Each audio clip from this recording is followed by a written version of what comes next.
নমস্কার বন্ধুরা, রিঙ্কুর চ্যানেলে আমার সকল প্রিয় দর্শক বন্ধুদের ওয়েলকাম। আজকে আমি আপনাদের সাথে বাটা মাছের একটি রেসিপি শেয়ার করতে চলেছি। বাটা মাছের এই রেসিপিটা বানানোর জন্য বাটা মাছটা লবণ এবং হলুদ দিয়ে ম্যারিনেট করে রেখেছি। আলু, পেঁয়াজ, কাঁচা লঙ্কা, টমেটো আর সর্ষে বাটা নিয়েছি। প্রথমে কড়াতে খাঁটি সর্ষের তেল দিয়ে দিয়েছি। তেলটাকে হাই হিটে গরম করে নিয়েছি। এবার ওই তেলের মধ্যে একে একে মাছগুলোকে ছেড়ে দিচ্ছি। মাছগুলোকে লাল লাল করে ভেজে নেব। আপনি যদি আমার চ্যানেলের নতুন দর্শক বন্ধু হয়ে থাকেন তাহলে প্লিজ আমার চ্যানেলটিকে সাবস্ক্রাইব করে পাশে থাকার অনুরোধ রইল। মাছগুলোর একদিকটা ভাজা হয়ে গেছে, উল্টে অপর দিকটাও ভেজে নিচ্ছি।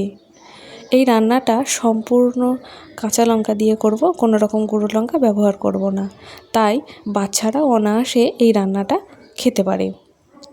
মাছগুলো ভাজা হয়ে গেছে, তুলে নিচ্ছি। এইভাবে বাকি মাছগুলোকেও ভেজে নিচ্ছি। এই রান্নাটা খুবই সাধারণ, কিন্তু খেতে হয় অসাধারণ। গরম গরম ভাতের সাথে এই গরমের দিনে এই রান্নাটা খেতে অসাধারণ লাগে। আমার এই রেসিপিগুলো আপনাদের কেমন লাগছে অবশ্যই কমেন্টের মাধ্যমে আমাকে জানাবেন। কড়াতে সর্ষের তেলের মধ্যে ফোড়ন দিয়ে দিলাম 5 ফোড়ন আর শুকনো লঙ্কা। এরপর পেঁয়াজ, টমেটো, আলু, কাঁচা লঙ্কা একসঙ্গে সব দিয়ে দেব এবং বেশ লাল লাল করে ভেজে নেব। খুব চটজলদি এই রান্নাগুলো বানানো হয়ে যায় আর বানানো সহজ হয়। সমস্ত সবজিগুলোকে ঢেলে দিলাম।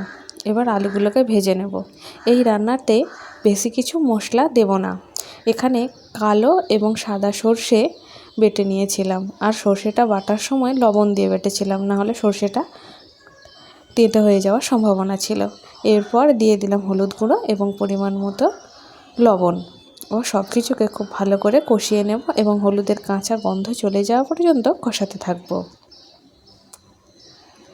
আমার এই রেসিপিটা যদি এখনও আপনারা কেউ বানিয়ে না থাকেন, অবশ্যই আমার এই রেসিপিটা দেখে একবার বানিয়ে দেখুন এবং আমাকে কমেন্টের মাধ্যমে জানান আমার এই রেসিপি আপনাদের কেমন লাগছে। একদম মিডিয়াম ফ্লেমে খুব ভালোভাবে কষিয়ে নিয়েছি। এবার ঝোলের পরিমাণ অনুযায়ী জল দিয়ে দেব। যে যেমন ঝোল খাবেন সেই অনুপাতে এতে জল দেবেন। এই রান্নাটা বিভিন্ন রকম সবজি দিয়েও করা যায়, তবে আজকে আমি আলু, পেঁয়াজ, টমেটো দিয়ে রান্নাটা করছি। এরপর ঢাকনা দিয়ে সেদ্ধ হওয়া পর্যন্ত অপেক্ষা করব। 15 মিনিট পর ফিরে এসেছি। ঢাকনা খুলে নিলাম। আলুগুলো সেদ্ধ হয়ে গেছে। এই পর্যায়ে ভেজে রাখা মাছগুলোকে দিয়ে দিলাম। মাছের সঙ্গে সব কিছুকে 3 থেকে 4 মিনিট সময় ধরে ফুটিয়ে নেব, যাতে মাছের মধ্যে তরকারিটা প্রবেশ করতে পারে। বেশ ভালো করে ফুটিয়ে নিচ্ছি 5 থেকে 7 মিনিট সময় ধরে। 5 থেকে 7 মিনিট ফুটিয়ে নেবার পর এর মধ্যে দিয়ে দেব একটু কাঁচা তেল এবং কয়েকটা কাঁচা লঙ্কা, যাতে ফ্লেভারটা সুন্দর আসে। আমার রেসিপি ভালো লাগলে অবশ্যই লাইক দেবেন।